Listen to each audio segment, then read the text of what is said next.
बहुत है क्लिंटन नामी एक डिटेक्टिव को दिखाते हुए जो अब अपने काम से रिटायरमेंट लेने वाला है। डिटेक्टिव ने अपनी पूरी लाइफ में बहुत से केस सॉल्व किए थे सिवाय अपने पहले केस के, जिसमें वो एक पूरी फैमिली के मर्डर के पीछे का कातिल नहीं ढूंढ पाए। ये काम उनका पैशन था और ये छोड़ने का फैसला उनके लिए आसान भी नहीं था। वो अभी भी अपने पुराने सॉल्व हुए केसेस की फाइल्स चेक कर रहे थे, जहाँ उन्हें एक मेंटल हॉस्पिटल से आया खत मिलता है। रिटायर होने की वजह से उन्हें काम तो नहीं करना था, पर पता नहीं क्यों उनका इस केस में इंटरेस्ट बढ़ता जा रहा था। रात काफी हो गई थी, वो जागे हुए थे जब उनकी वाइफ उनके पास आकर उनके डिस्टर्ब रहने की वजह पूछती है। डिटेक्टिव अपने बेटे की तस्वीर उठाते हुए उनसे कहते हैं, क्या वजह हो सकती है? बस वही मेरा पास्ट, मेरा गिल्ट। पता चला है कि डिटेक्टिव की एक छोटी सी गलती की वजह से पास्ट में उनकी फैमिली का एक बहुत बुरा एक्सीडेंट हुआ था, जिसमें उनके बेटे की मौत हो गई थी और उनकी बेटी पैरालाइज हो चुकी थी, और इस गिल्ट से वो पूरी जिंदगी अपने आप को नहीं निकाल पाए। आज डिटेक्टिव की बेटी का बर्थडे भी था। सुबह होने पर वो अपनी बेटी के बेड पे बर्थडे कार्ड रखते हैं और निकल जाते हैं उस हॉस्पिटल के लिए, जहाँ से बार बार एक डॉक्टर उन्हें लेटर लिखकर बुला रहा था। हॉस्पिटल के अंदर आने पर रिसेप्शन पे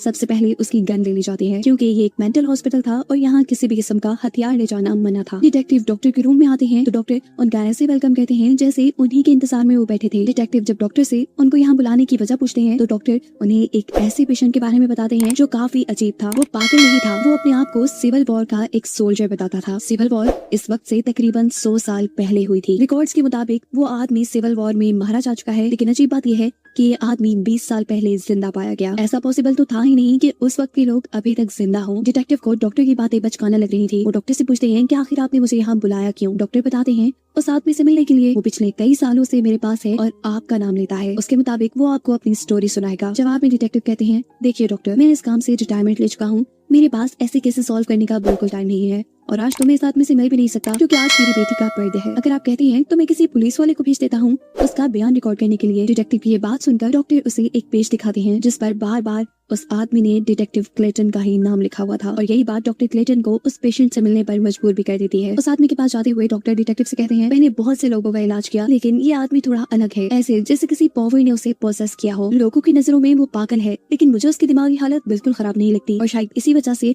हॉस्पिटल का पुराना स्टाफ डैनियल नामी इस मरीज के साथ काम करने के लिए तैयार नहीं था। डैनियल को सभी पेशेंट से भी अलग रखा गया था, जिसके पास इस टाइम सिस्टर रोज थी, जिसे डैनियल की हालत के बारे में ज्यादा खबर नहीं थी। डिटेक्टिव जब डैनियल को देखते हैं तो वो उन्हें एक लाश लगती है। वो डॉक्टर से कहते हैं, अच्छा मजाक है, मैंने ऐसी सड़ी हुई लाश जिंदगी में पहली मर्तबा देखी है। डिटेक्टिव ऐसा इसलिए कह रहे थे कि डैनियल का चेहरा भी सारा खराब था, किसी मरे इंसान की तरह, साथ ही उसके जिस्म से सड़ने की स्मेल भी आ रही थी। डॉक्टर कहते हैं, डिटेक्टिव मेरा यकीन मानिए कि जिंदा है। पर डिटेक्टिव को डॉक्टर की बातों पे यकीन तब आया था जब सच में डैनियल ने उनके सामने अपनी आंखें खोली थी। डिटेक्टिव डैनियल से जो पहला सवाल करते हैं वो ये कि तुमने मेरा नाम सुना कहाँ है? डैनियल जब जवाब में ये कहता है कि न्यूज़पेपर में, तो डिटेक्टिव अब डॉक्टर